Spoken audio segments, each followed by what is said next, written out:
Hey guys, welcome to another Warframe video, and do any of you, if any of you were even around back then, remember what my first build video was?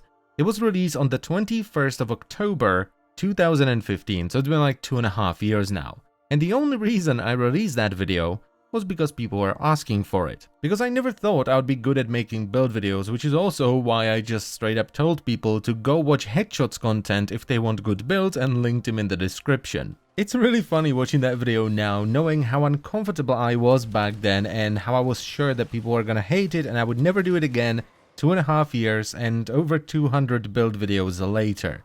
This is the video I'm talking about. It was a build for my dragon Nikana, which, by the way, is still my most used melee weapon to this day. It only has 9% usage nowadays, but that's still pretty good considering that I haven't used it since the Nikana Prime was released.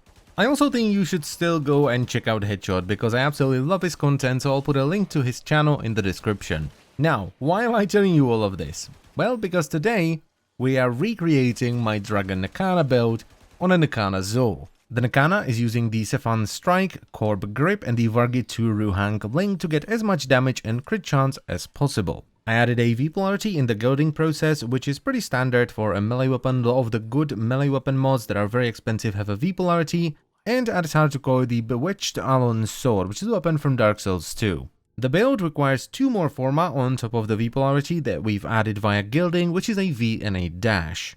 And it is an old school crit based quick attack build.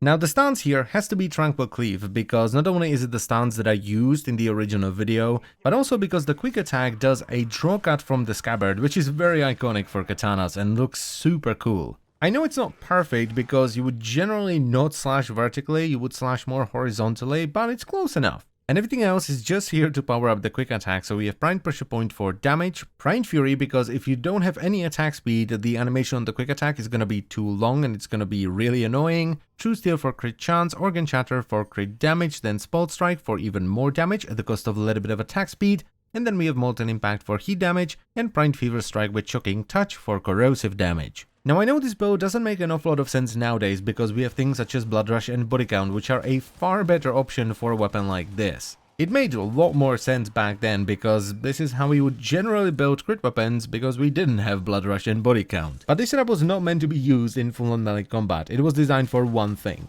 to one-tap enemies that get too close in style, so you can just go shunk, dead. This is what the original setup did so well, which is also why I adopted it on Nikana Prime. Now, the original Dragon Nikana setup wasn't meant to do this, it just did it really well, which is why it became my most used melee weapon, because I would use it as sort of a backup weapon if things got too close. It's really effective, within reason of course, it's not gonna work on a level 100 Bombard, and it looks super cool. And let us not forget that it's also a very fun thing to do, because you could just shoot the dude in the face point blank. I mean, you're already holding a gun, so it wouldn't be that big of a deal, but it's nowhere near as satisfying as cutting them in half with a single swing of the Nikana. Now, I'm of course going to show you what the weapon does with a normal build, so here we go. We once again use Tranquil Cleave for the cool animations, Prime Pressure Point for damage, Blood Rush for more crit chance as we build a combo counter, Organ Chatter for crit damage, then Berserker for attack speed, Drifting Contact for combo duration, Molten Impact for heat damage, and Primed Fever Strike and Shocking Touch for corrosive damage. Just bear in mind that this is a Blood Rush setup in the Simulacrum, so we have a cold start because we don't have any combo counters stacked up, so the crit chance and the damage in general is not going to be as good as it's gonna be in a normal mission. But I must say, the performance is not too shabby, which is to be expected with a weapon that's as crit heavy and has as much damage per swing as this. It's not as crazy as a hybrid Condition Overload setup, which is, understandable because Condition Overload is busted, it stacks itself. But it's still a very solid setup that will absolutely demolish any of the infested within just a couple of swings, and it's pretty effective versus the Corpus as well.